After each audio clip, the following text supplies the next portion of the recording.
síntomas. Y esos síntomas se pueden complicar. Si bien la mayoría se recuperan, cuando ocurre una complicación de la hepatitis A, puede dar un cuadro de colestasis prolongada, puede dar una recaída de esa elevación de las transaminasas que lo llaman como hepatitis que recae, no me parece que sea un término adecuado, pero en un porcentaje pequeño puede producir falla hepática que puede llevar a la muerte. Las complicaciones extrahepáticas, como por ejemplo dolor articular, exantema, no sé, esta clase de cosas se ven muy pocas veces y se ven sobre todo en los adultos. Siempre les enseño esta mnemotecnia. La ALT es específica de hígado. La clave para aprenderla es que la ALT, la L de ALT, en inglés hígado se escribe liver. ¿Listo? ¿Por qué? Porque la gente confunde la ALT con la AST y la ALT con la TGP y la TGO y eso. A mí también me costó al principio, decía, la ALT es la misma cual, la TGO, la TGP, no me lo pude aprender hasta que me puse a ver cómo me lo puedo aprender. ALT, ¿cómo se dice hígado en inglés? Liver. Entonces, ALT, liver, ok. Y ya sé que la ALT es la específica del hígado. Y la AST es producida por el hígado, pero también por otros tejidos, por ejemplo el músculo estriado. La AST no es exclusiva del hígado y la clave para aprenderla es que son otros tejidos los que la producen. TGO. Entonces, la TGO es la misma AST y la ALT es la misma TGO. Es una pregunta que le hago a todos los nuevos residentes de pediatría que llegan al hospital y ninguno la sabe responder. Pero ustedes, estudiantes de quinto semestre, sí lo van a saber. Bueno. Y por eso ustedes ven, cuando estén en su curso de medicina interna, en gastroenterología, en hepatología, todo esto, como a lo que se le da principal valor es ALT, que es la misma TGP, ¿no? El periodo de incubación del virus de la hepatitis A es uno de los más prolongados, ¿sí?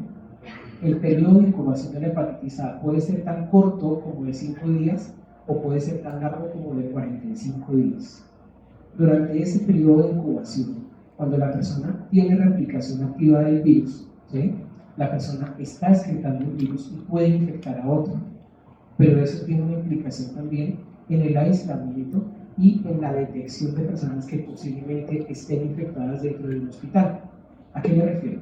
Si una persona ingresa, por ejemplo, porque se fracturó la tibia, la operan, le arreglan su tibia y al otro día amanece, después de, no sé, 2 o 3 días de estar ahí hospitalizado para el control del dolor y que la pierna y que la mueve y todo eso, y amanece ictérico, uy, ese paciente tiene hepatitis.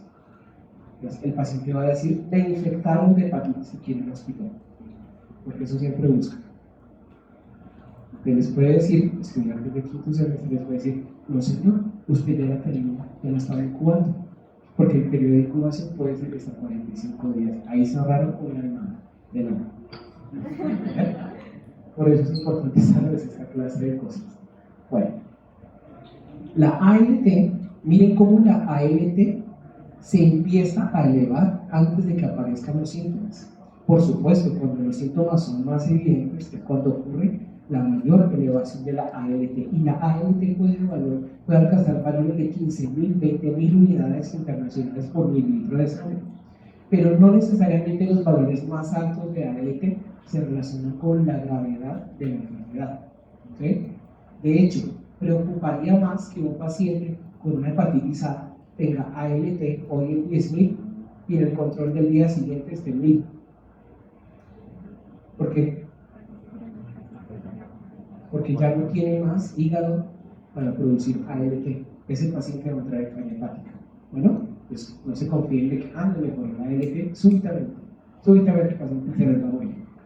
¿Vale? Entonces, y lo mismo aparece aquí la cinética de la aparición de los anticuerpos, la IgM y la IgG. La IgM, ¿sí? Miren cómo la IgM puede empezar a elevarse cuando está en fase prodrómica y puede durar elevada hasta al menos 6 meses. Entonces, la IgM no necesariamente sirve como una estrategia para el diagnóstico de la enfermedad aguda. En esos casos lo que se hace es titulación pareada o seriada de anticuerpos IgG. ¿Bueno? No, doctora, estoy en clase. Supone con esto.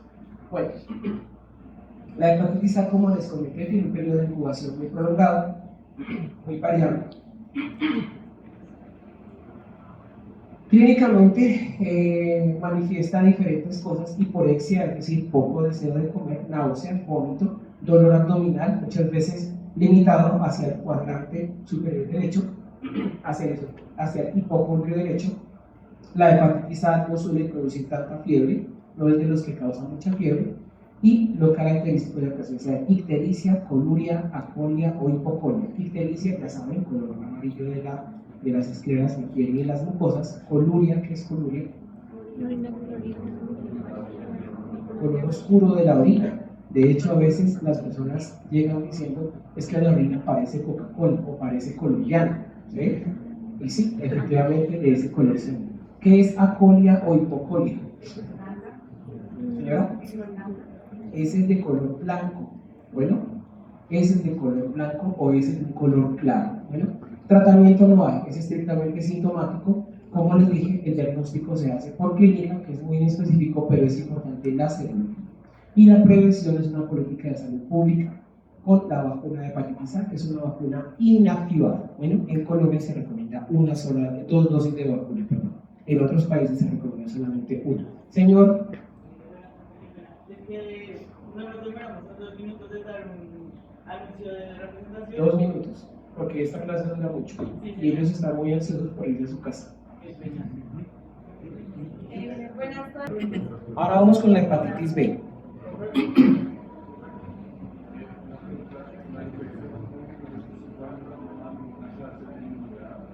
¿Cómo? La infección para los niños de 5 años no da ninguna clase de inmunidad. No, sí da inmunidad. Estas infecciones, independiente de que den o no síntomas, dejan inmunidad, ¿sí? Entonces, por ejemplo, aunque eso es más como de pediatría, pero si ustedes quisieran vacunarse contra hepatitis A, ¿sí?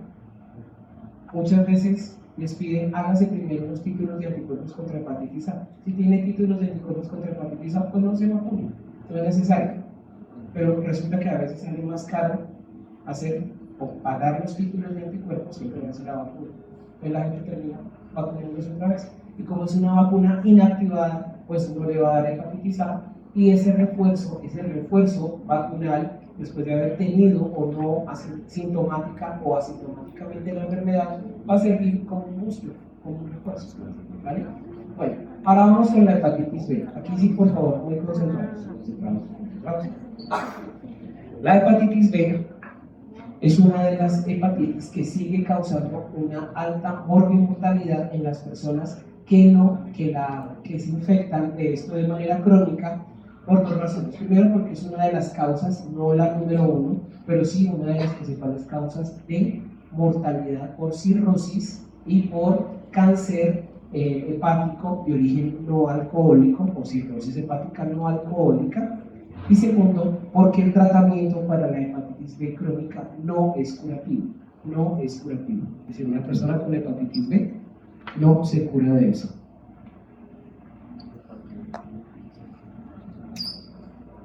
Perdón un momento.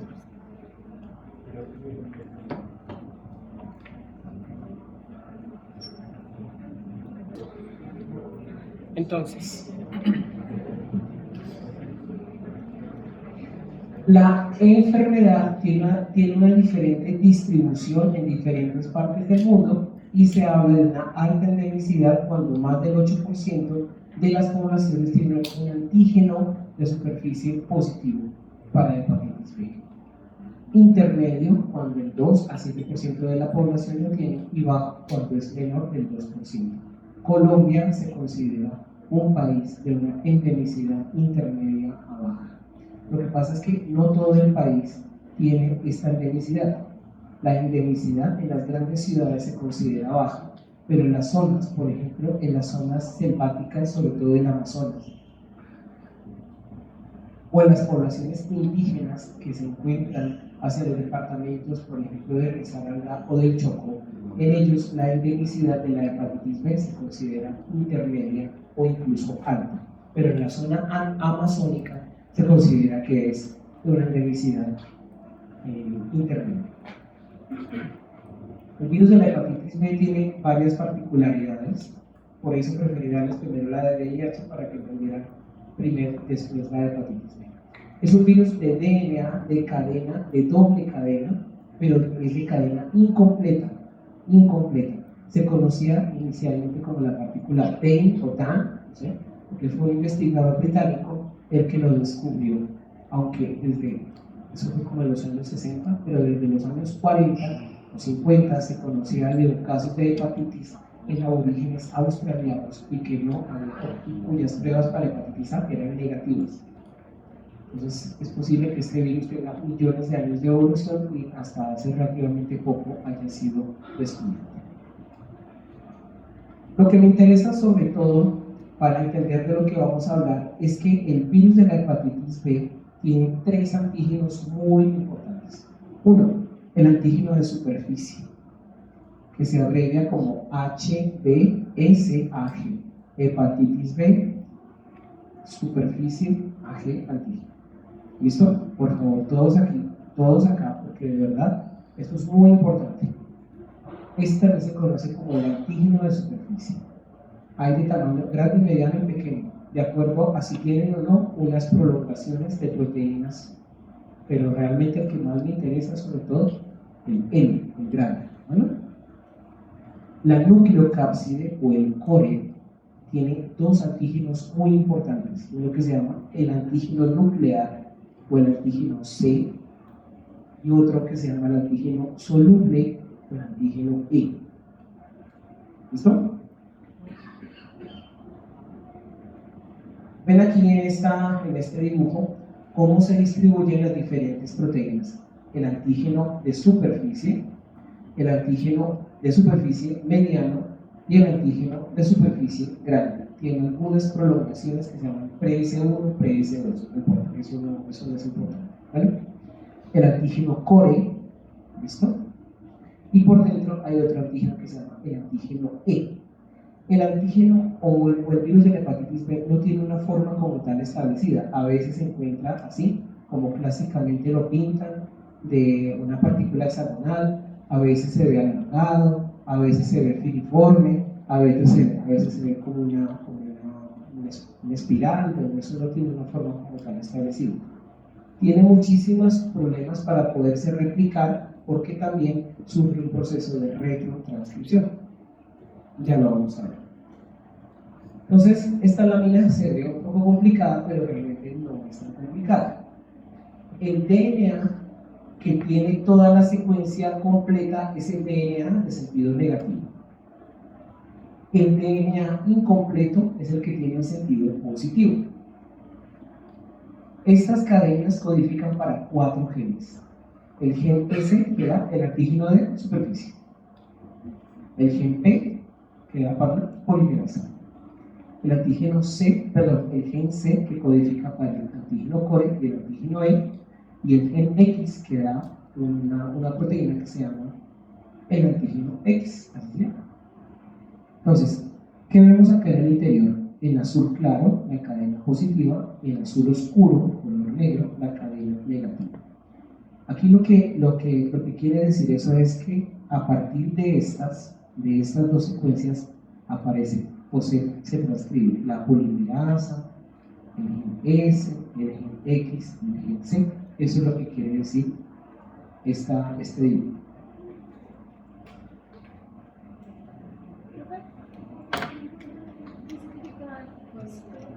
¿Cómo? Gen X, proteína X, ya te digo para qué sirve.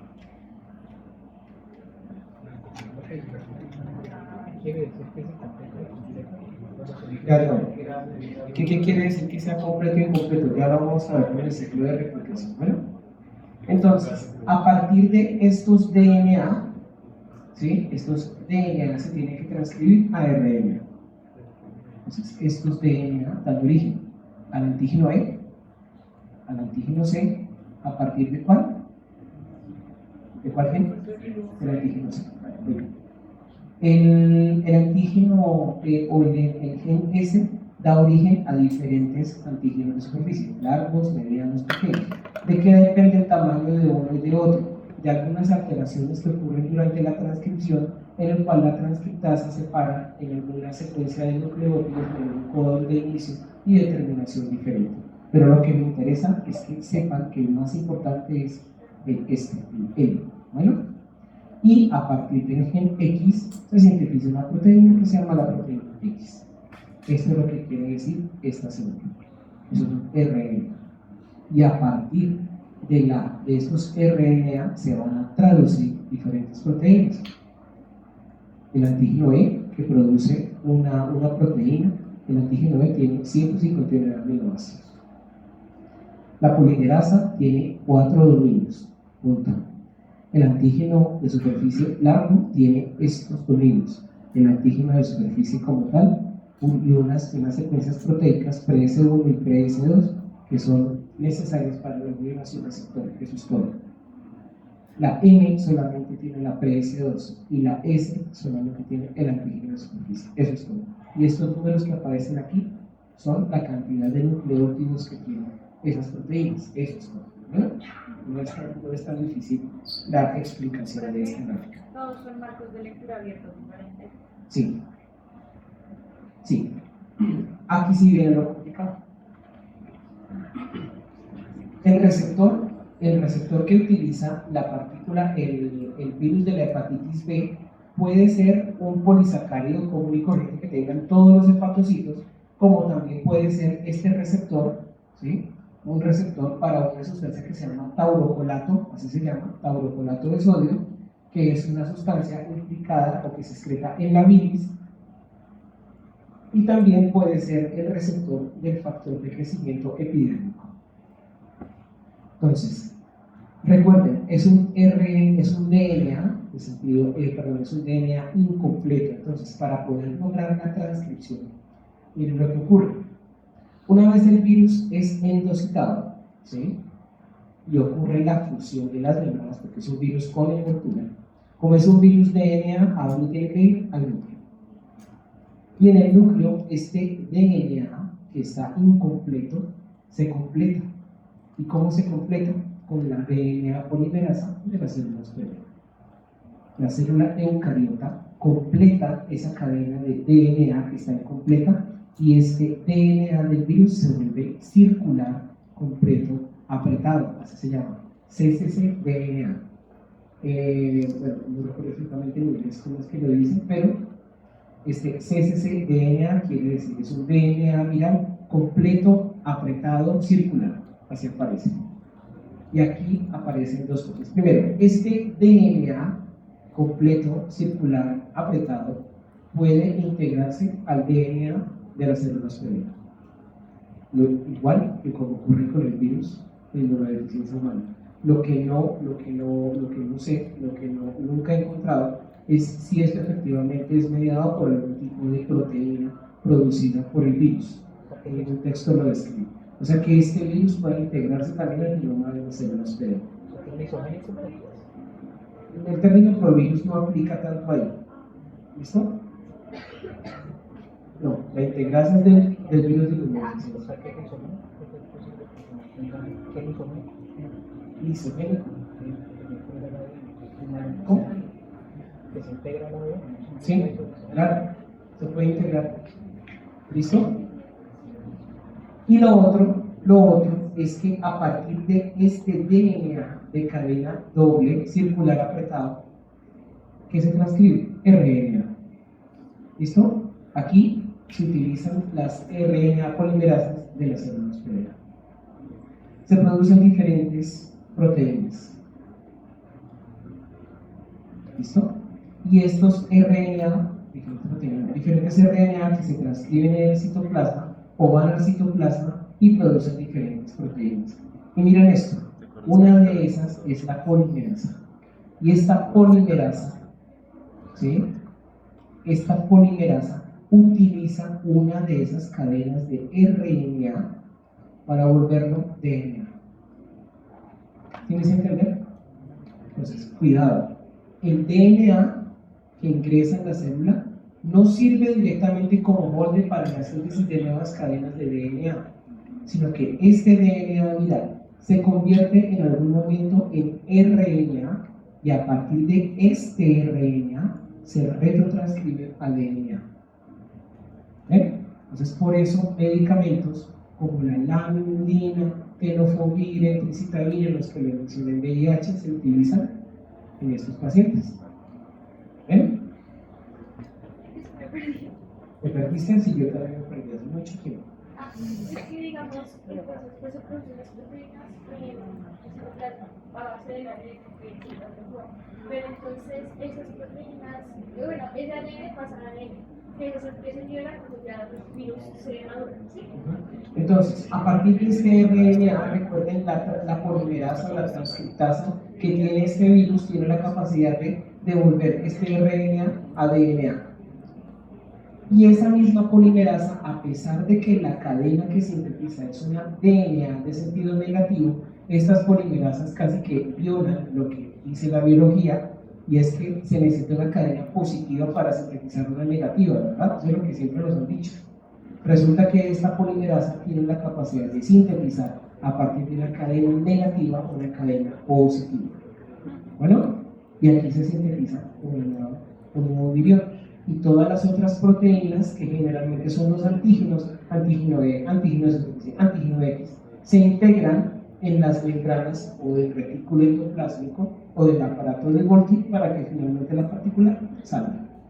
Cuando este proceso no se completa, salen partículas defectuosas que solamente tienen antígeno de superficie o tienen, por ejemplo, genoma, pero no tienen suficientes antígenos de superficie. Entonces son partículas que se llaman defectuosas o a veces las anotan como defectivas. No me gusta el término, pero bueno.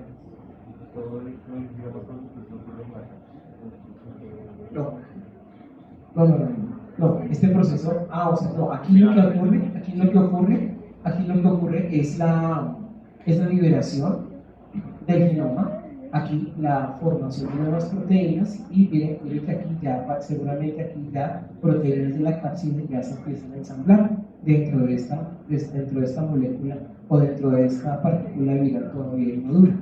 ¿Verdad? ¿Por qué la cadena positiva queda incompleta? ¿Cómo? ¿Por qué la cadena positiva queda incompleta? No tengo idea. Las cosas son así. No tengo idea. Porque es así.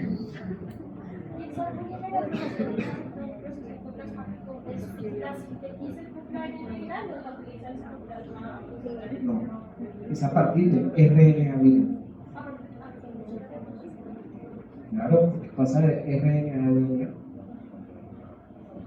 ¿Qué iba a pensar? ¿Y cómo hace la polimeración para saber que tiene que sintetizar el círculo completo para la polimeración? Ustedes me están preguntando cosas que me darían un Nobel si tuviera la respuesta. No tengo ni idea, no sé. No sé, la verdad no sé. No sé. La DNA polimerasa que completa la cadena es la misma que cambia la de Son diferentes. Esta, la que completa la cadena, es la DNA polimerasa tipo 2 de la célula eucariota. Y la que completa el proceso de transcripción ya dentro del genoma de la nueva partícula viral es el virus, la misma polimerasa. Esta polimerasa tiene esa multifuncionalidad, puede sintetizar DNA a partir de RNA y puede sintetizar DNA a partir de otra molécula de DNA. Aquí ya no tiene nada que ver la DNA polimerasa de la célula posterior. Claro, eso puede pasar y esa es una de las explicaciones de por qué la curación para los pacientes de hepatitis B es muy difícil. Es muy difícil, ¿no? Porque se puede integrar en el genoma. Bueno, en esta lámina lo mismo, exactamente en esta lámina, como lo he mencionado en otras presentaciones, es como a partir de la infección, ¿sí?, de estos hepatocitos o de las células presentadoras de antígeno, se producen diferentes moléculas que tienen una función antiviral. La principal, el interferón gamma. Recuerden, el interferón. Recuerden que la producción de estos interferones y el reclutamiento de células, sobre todo de la inmunidad mediada por citotoxicidad, hace que estos hepatocitos finalmente mueran. Pero también se induce una célula o también se inducen células presentadoras de antígenos, ¿sí? Estas células presentadoras de antígenos, si hacen una presentación de tipo TH2, pues que van a estimular a los linfocitos TCD4 para que estos linfocitos secreten nuevos interferones, nuevas citoquinas y favorezcan el estímulo de linfocitos B para que estos linfocitos B terminen produciendo anticuerpos. Y miren esto, muy importante, importantísimo. El virus de la hepatitis B tiene la capacidad de inducir anticuerpos contra el antígeno de superficie, contra el antígeno E y contra el antígeno coli, no solamente contra la superficie. Bueno, ¿listo? Superficie en forma. No se conoce tampoco, como ocurre también con la hepatitis A. ¿Por qué razón? La hepatitis B causa necrosis en estos pacientes, sobre todo a diferencia de lo que ocurre en la hepatitis A. En la hepatitis B, las personas que más tienen posibilidad de cronificar la enfermedad son los niños, no los adultos. En los adultos no se conoce muy bien por qué. En los adultos, la hepatitis B, cuando la persona se infecta, no suele quedar crónicamente enferma. ¿Qué es lo que significa estas láminas? Ponle cuidado. En la infección aguda, que es lo que se observa sobre todo en los adultos sanos, vemos cómo, y acá está repartido por colores, vemos por ejemplo la carga viral, que está con este color azul. Entonces, la carga viral en los pacientes con hepatitis B que presentan una infección aguda se eleva rápidamente, pero rápidamente también decae. ¿Bueno? El antígeno E aparece y desaparece porque la enfermedad curó sola. El antígeno de superficie, que está aquí en color rosadito, el antígeno de superficie, el antígeno de superficie vemos que en las primeras etapas de la enfermedad hay una alta producción del antígeno de superficie, pero que cuando resuelve, el antígeno incluso podría desaparecer. Bueno, ya lo vamos a ver mejor en una tabla. ¿Y qué vemos en las personas que y vemos también anticuerpos contra cada uno de los componentes del virus? Anticuerpos contra el antígeno E, anticuerpos contra el antígeno C y anticuerpos contra el antígeno de superficie.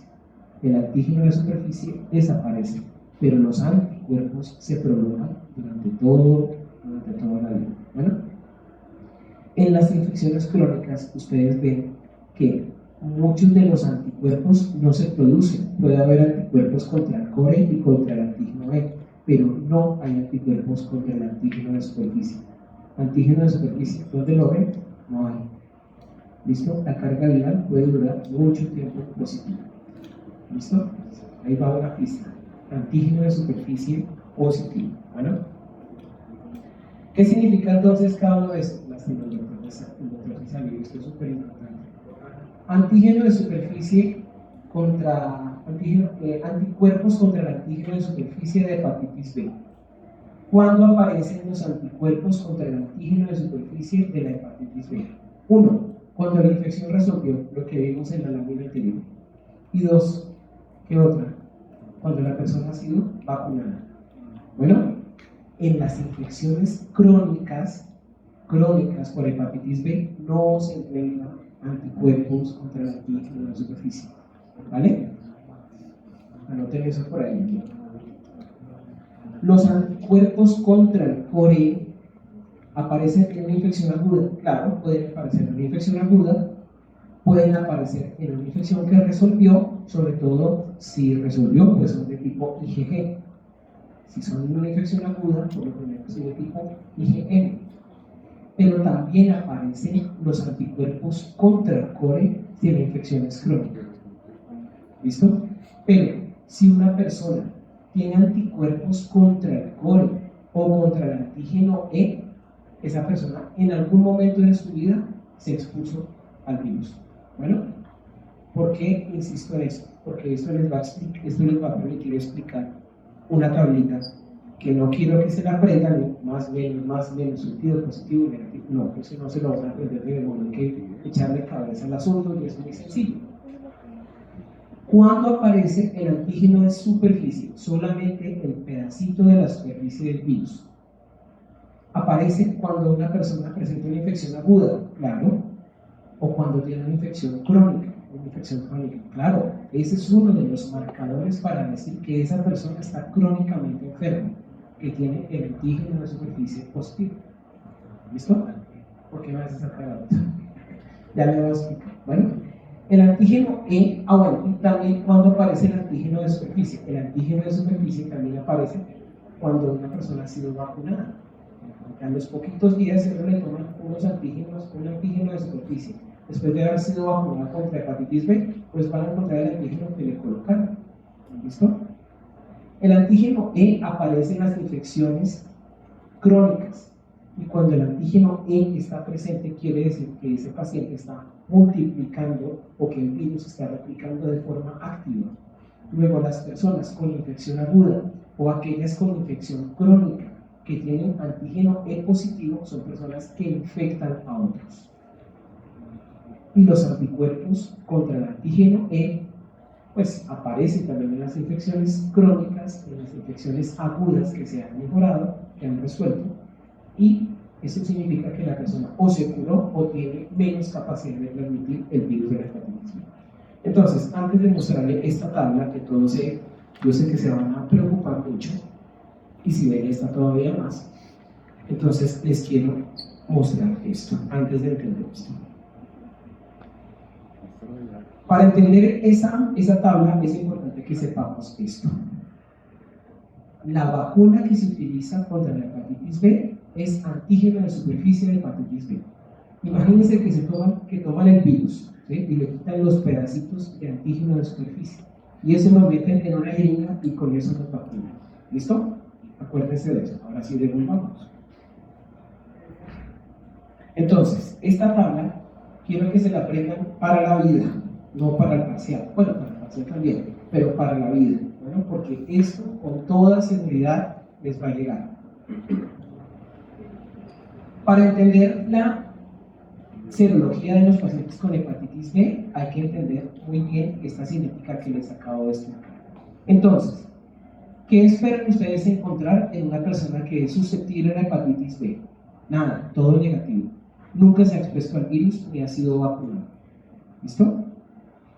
Miremos cómo es la serología de una persona que ha sido vacunada. Recuerden, la vacuna solamente utiliza antígeno de superficie de hepatitis B. Luego, ¿qué esperamos encontrar en esa persona? Anticuerpos contra el antígeno de superficie de hepatitis B. Todo lo demás no tiene por qué estar positivo. ¿Cómo sería la serología de una persona con una infección aguda? Todo el virus se mete a la persona. 3 pedazos del virus. Entonces siempre les pongo este ejemplo. Mis zapatos, mi pantalón y mi camiseta. Si ustedes encuentran anticuerpos en esa persona contra mis zapatos, el pantalón y mi camiseta, quiere decir que esa persona recibió todo el virus. Ahora, lo que nos permite saber si es aguda o crónica, que es 1. La presencia de los anticuerpos contra el antígeno de superficie de hepatitis B. Si son positivos, esa persona tiene una infección aguda o crónica. Aguda. Y si no los tiene, crónica. Entonces, vamos a ver. En una infección aguda, en una infección reciente, ¿hay antígeno de superficie? Claro. La persona recibió los 3 componentes del virus. Uno de esos es el antígeno de superficie. ¿Hay antígeno E? Claro, hay antígeno E, porque seguramente la persona que lo infectó tiene una replicación activa. Acuérdense que cuando el antígeno E está presente, el individuo está replicando activamente el virus.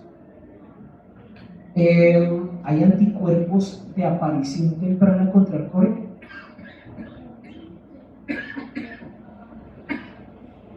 Como los IgM, claro, porque es una respuesta temprana.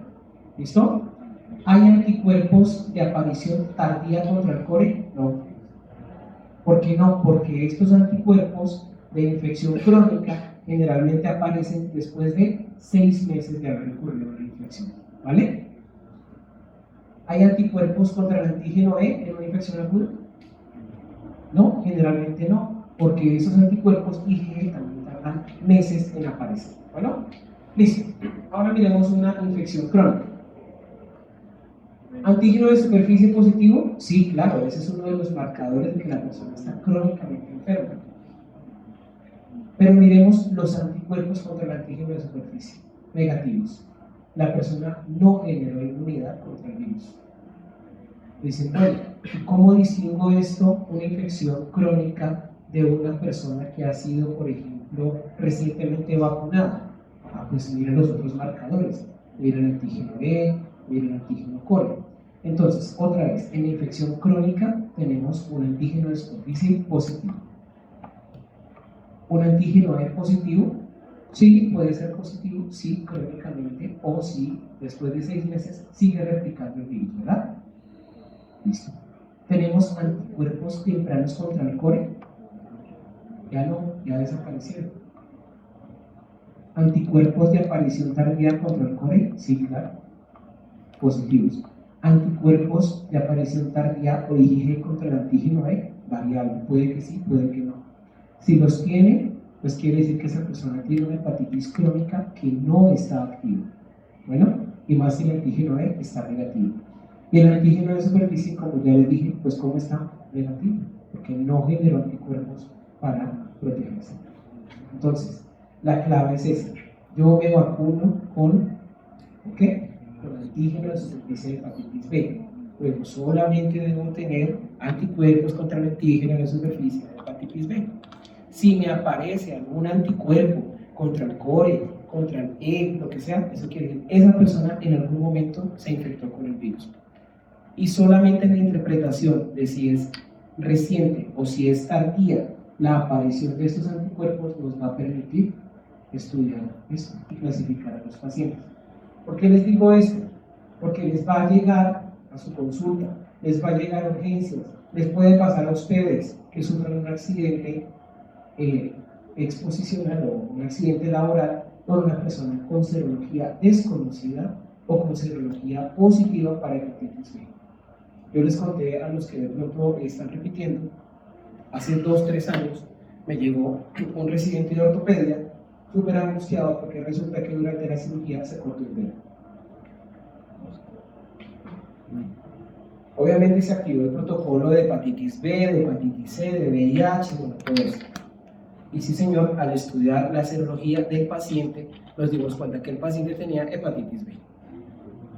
Y el paciente no tenía idea, la mamá del paciente no tenía idea. Y el estudio de ese caso concluyó que la mamá tenía hepatitis B también. Afortunadamente, el residente de ortopedia tenía su esquema de vacunas completo, ¿sí? ¿Y qué le pasó? Nada, no le pasó, pero les puede llegar. ¿Listo? Por eso es importante que ustedes aprendan de hepatitis B. Señor. ¿Cuántos días se empieza la vacunación? ¿Cuánto tiempo se da para distinguir el antígeno, si el antígeno de superficie es por vacuna o por infección? Generalmente de 15 a 30 días. Después de 30 días no tiene por qué haber antígeno de superficie si es por vacuna, a menos que la persona no responda a la vacuna, que eso puede pasar. La segunda pregunta es, ¿no existen anticuerpos tempranos contra el antígeno de superficie? No, no, eso no se ha descrito. No. Solamente títulos de anticuerpos contra el antígeno de superficie, que son de tipo IgG. Señora. ¿Cómo se llama una infección crónica agudizada? ¿Cómo será una infección crónica agudizada? A ver. Crónica. ¿Cuál es la condición para que sea crónica? Antígeno de superficie positivo, con anticuerpos contra el antígeno de superficie negativo, ¿verdad? ¿Qué agudiza la infección? El antígeno E. El antígeno E. Luego, entonces, en una infección crónica agudizada, ¿qué tenemos? Antígeno E positivo. ¿Listo? ¿Listo? La IgG puede estar positiva, puede estar negativa. Generalmente los anticuerpos contra el antígeno E no tienen mayor importancia para la clasificación. Tienen más importancia los del core.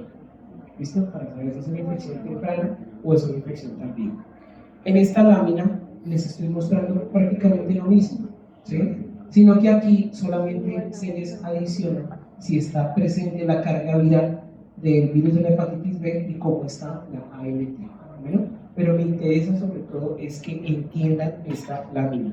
Bueno, ¿Sí les quedó claro? Yo sé que al principio puede ser un poco enredado, pero la clave es, acuérdense, solamente me vacuno con antígeno de superficie de hepatitis B. Si aparece algo más, anticuerpos contra core, anticuerpos contra E, antígeno core o antígeno E, esa persona se infectó en algún momento. Bueno, Profe, una pregunta.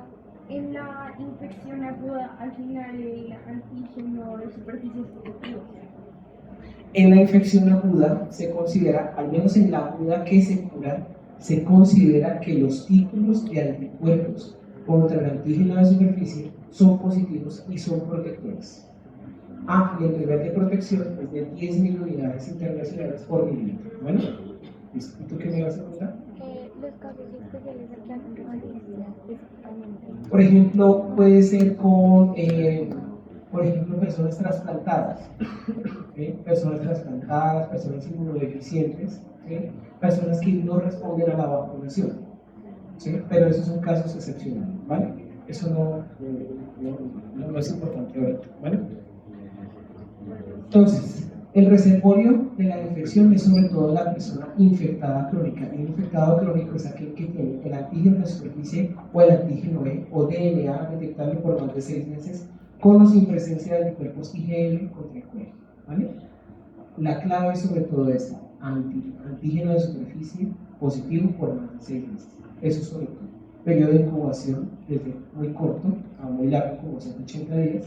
Las manifestaciones pueden ser completamente inespecíficas, como puede haber el cuadro clásico de ictericia, apolia, dolor en el hipocondrio que se confunde con una hepatitis A.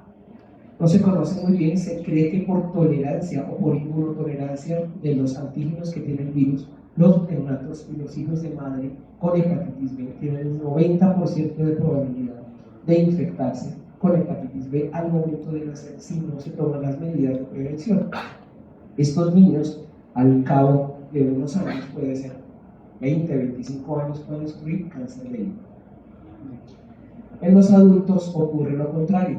En los adultos, la mayoría de las infecciones, cuando la persona no tiene anticuerpos previos, se curan, pero no se conoce muy bien la inmunopatología de esto.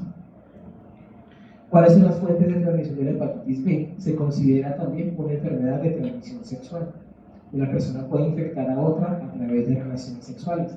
El virus se excreta en sangre, en semen, se encuentra en líquidos fluidos vaginales, en el líquido cefalorraquídeo, en el líquido de cerosas como el líquido pericárdico, el líquido pleural o el líquido peritoneal.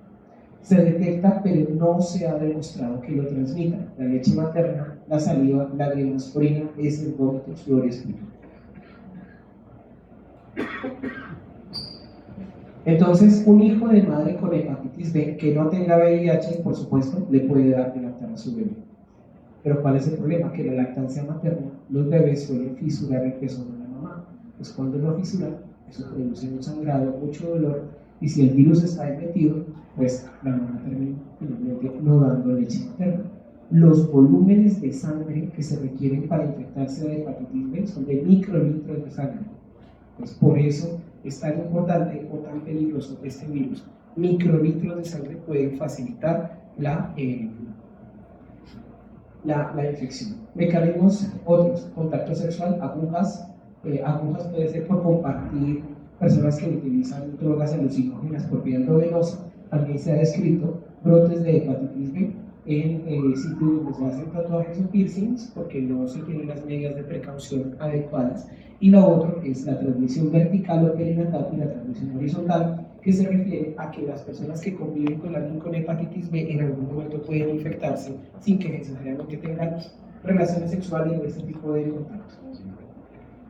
Factores de riesgo: hijo de madre con hepatitis B crónica, los trabajadores de la salud, lo que les acabo de mencionar del residente de ortopedia, los convivientes de un caso, las personas, hombres que tienen sexo con hombre o heterosexuales promiscuos, pacientes que utilizan drogas alucinógenas endovenosas, transfusiones trasplantados, inmunodeficientes, diabéticos y los residentes en áreas endémicas por más de 6 meses. Esto ya es excepcional verlo, afortunadamente, por la transmisión por transfusiones. Y esto porque dentro del screening que se hace que no tenga hepatitis B. Bueno, los síntomas pueden ser completamente inespecíficos, rara vez producen una enfermedad fatal, aguda, fatal, pero el problema es esto, que puede generar cirrosis no alcohólica y hepatocarcinoma. La vacuna de la hepatitis B, como les mencioné, es antígeno de superficie de hepatitis B. Se considera que una persona está completamente protegida, ¿sí?, si recibe al menos 3 dosis de vacuna. Recuerden este número, 3 dosis de vacuna. Bueno, sin embargo, en los niños menores de 1 año se recomiendan 4 dosis. La primera dosis se pone en el recién nacido. Al recién nacido se le pone una dosis de vacuna de hepatitis B que se le pone en la pierna y la otra la vacuna de la BCG, que es la que se pone en el hombro.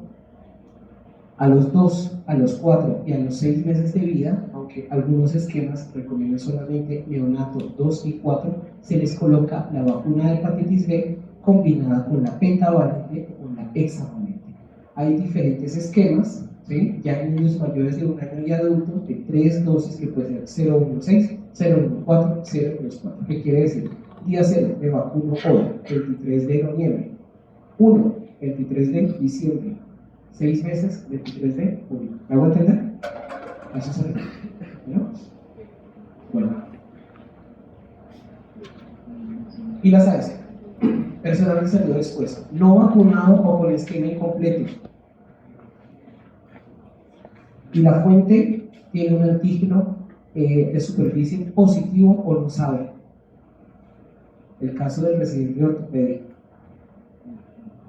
Bueno, este sí estaba completamente vacunado, afortunadamente el residente sí fue juicioso.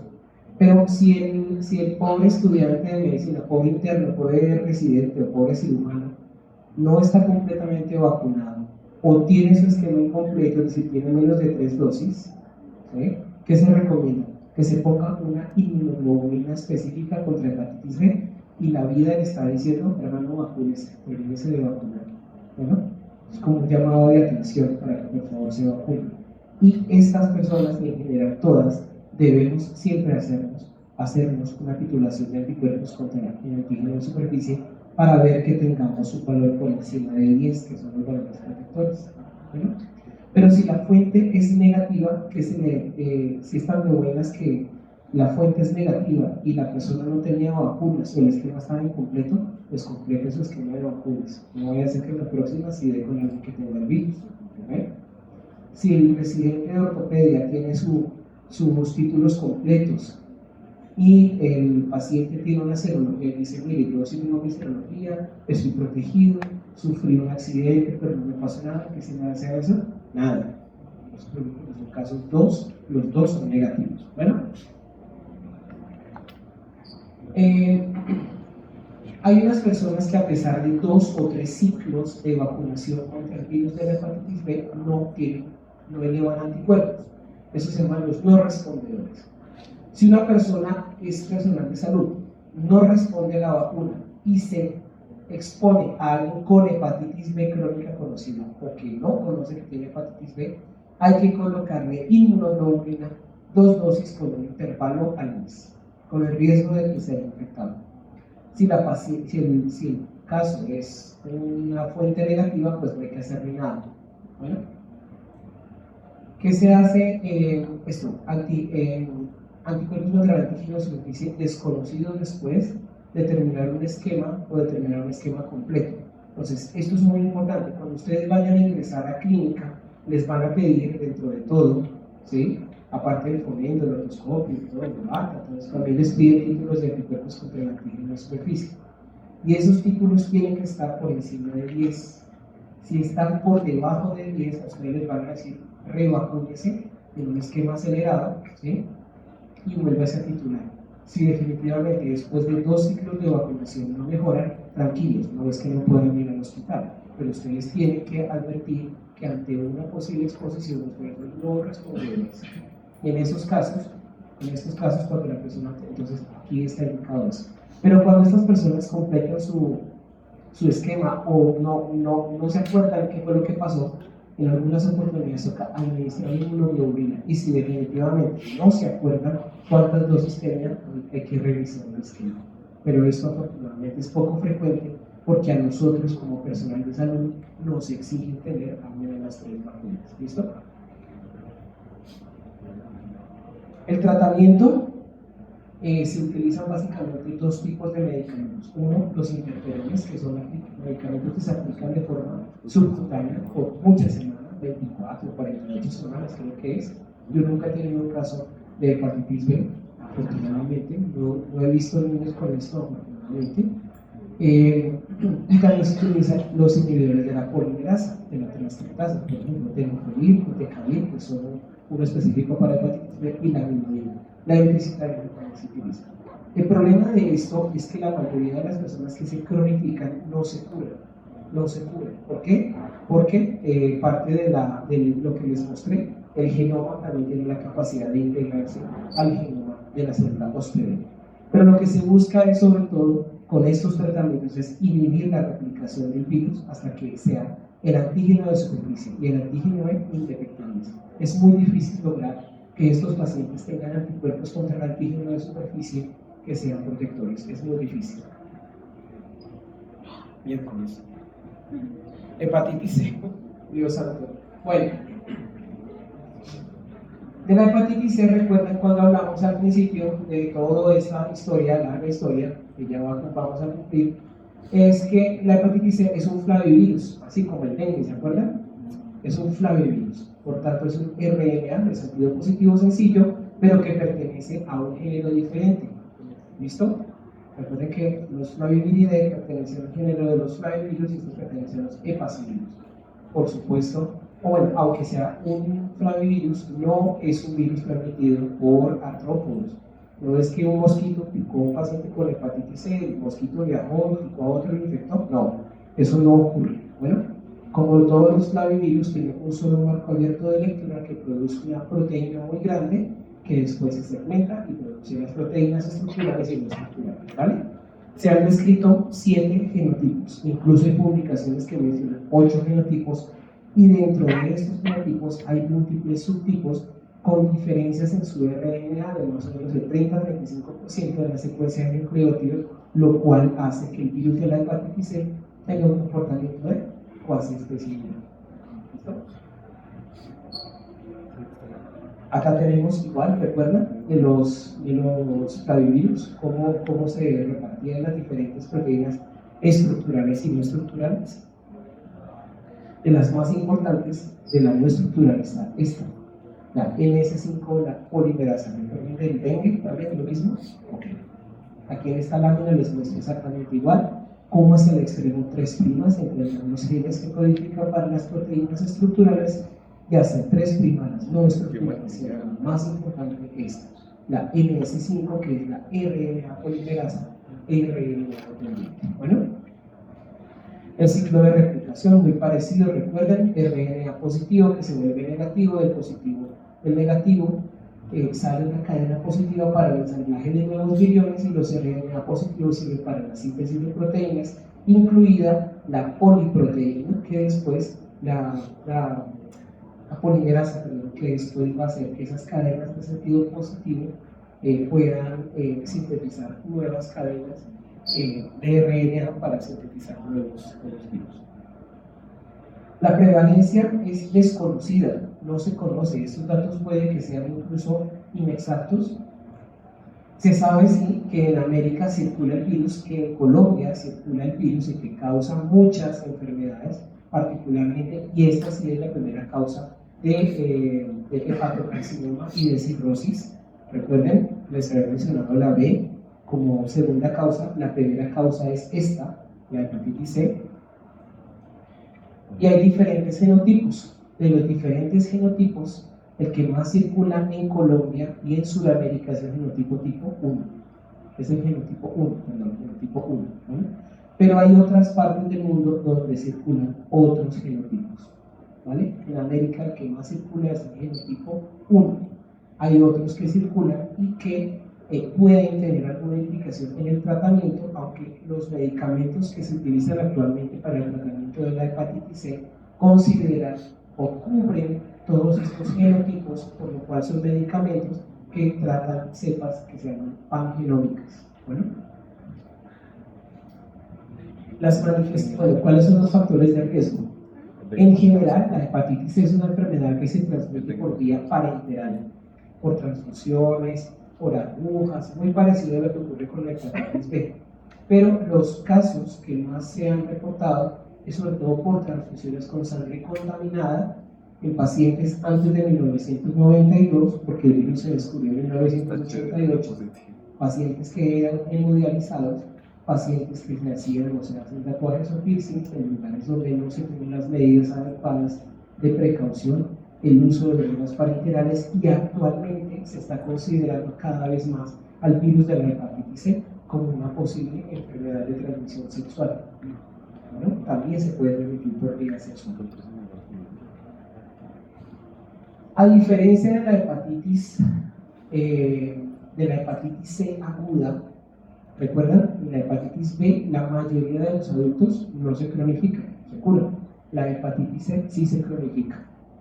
El 85% de las personas se cronifican. Son muy bajas las tasas de curación espontánea.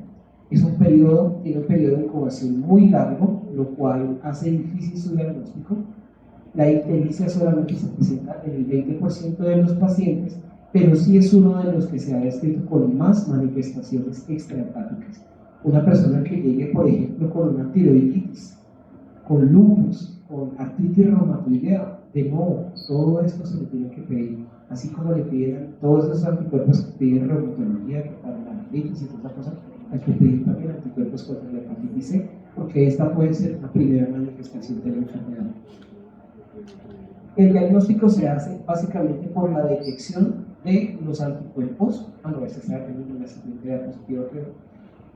Aquí lo que vemos es cómo en la hepatitis aguda, en la hepatitis C aguda, ocurre una elevación muy alta del RNA viral en los primeros meses, porque tiene un periodo de incubación que puede ser muy largo, de hasta casi 6 meses, ¿sí?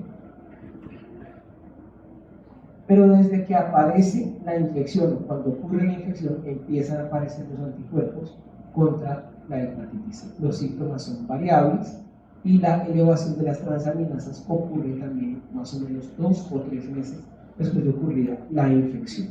Y cuando la infección cura, cuando la infección resuelve, la carga viral disminuye, ¿sí? Los anticuerpos permanecen positivos durante mucho tiempo y la ALT también se normaliza.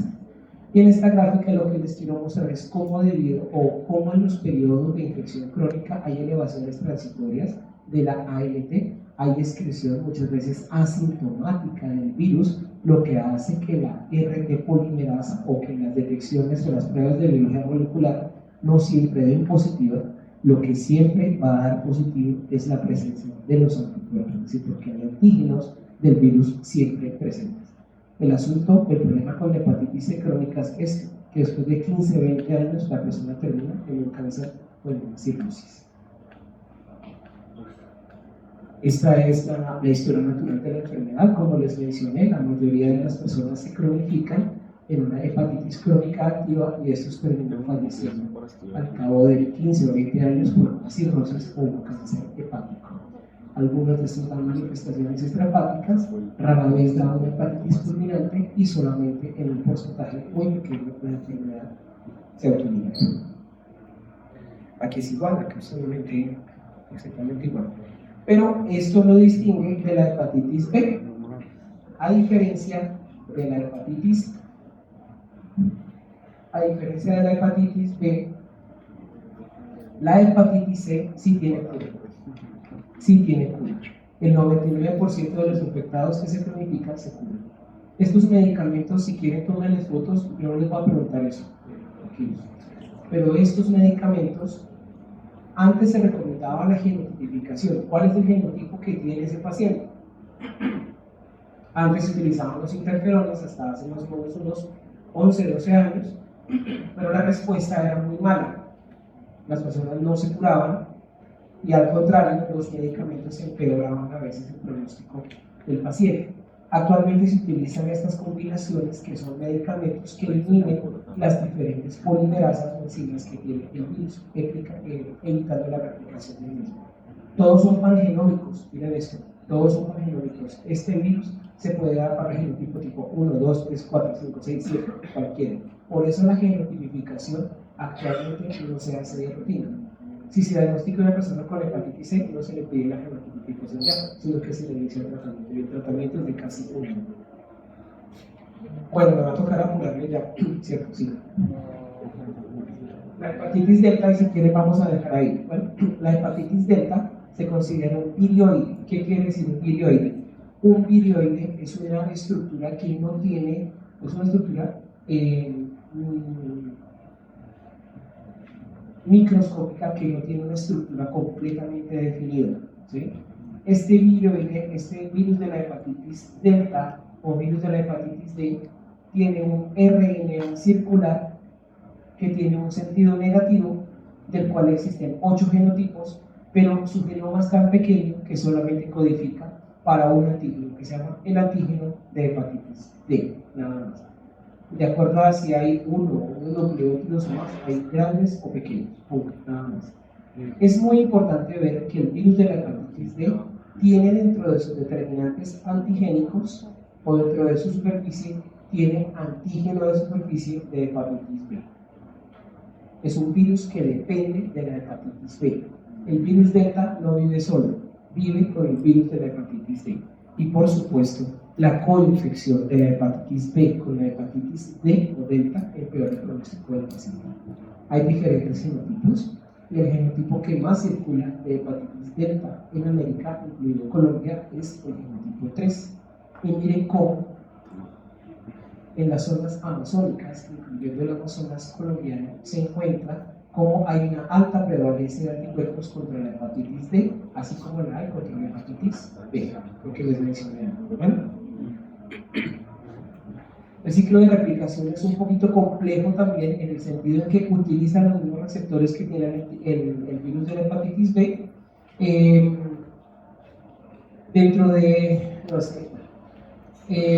el virus de la hepatitis, como es un virus RNA, tiene, sí, ese es otro de los virus que tiene parte de su ciclo de replicación en el genoma, digo, en el núcleo celular, y este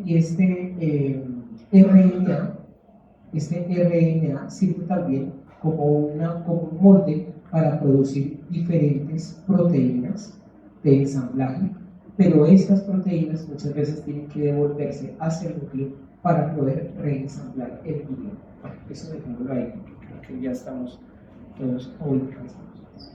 ¿Cuál es el problema con la hepatitis D? El problema de la hepatitis D es que acelera en un 75% la probabilidad de que los infectados con hepatitis B terminen con un carcinoma o que terminen en cirrosis.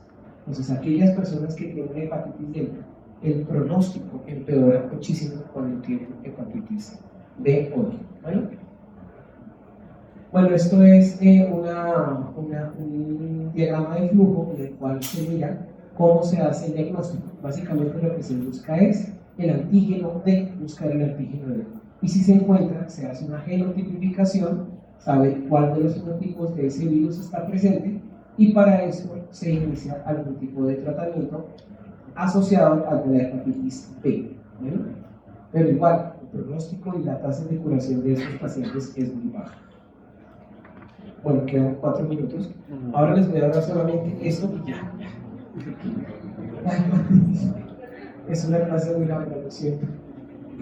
La hepatitis E es una de las causas, es la mayor causa actual de hepatitis viral de origen entérico que no es hepatitis A.